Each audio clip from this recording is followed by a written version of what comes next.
Linda. So I saw your pictures here, and I took a picture of your buildup on your lower front teeth.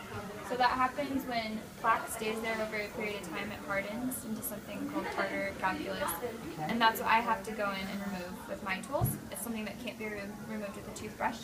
So I'll be doing that today.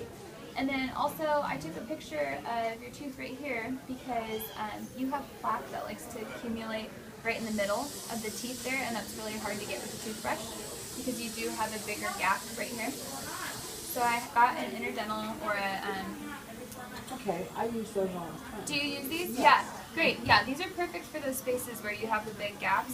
You can just put it in there and kind of like squeegee it. I have some teeth over here I can grab and kind of. Okay.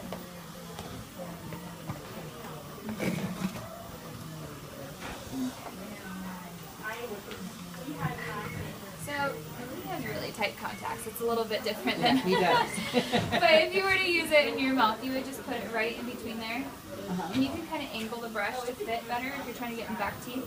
And you just brush in between with this. Okay. Yeah.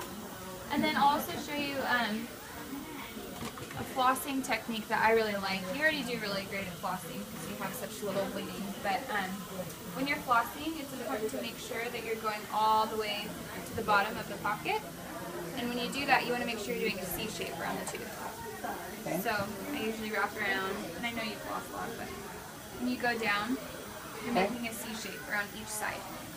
And that way you're making sure you're getting to the base under each tooth, instead of just going in between the teeth and then coming back up. Okay, and will that help the build up there? That will really help, because you can see how it kind of goes and follows the tooth. So when you're doing that C shape around each tooth and scooping up that plaque, it's going to remove it a lot better than just dipping the so floss. when I get lazy and just use the brush, Yes.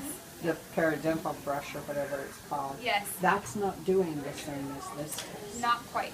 That's meant for spaces like this. Okay. This is more meant for tighter teeth.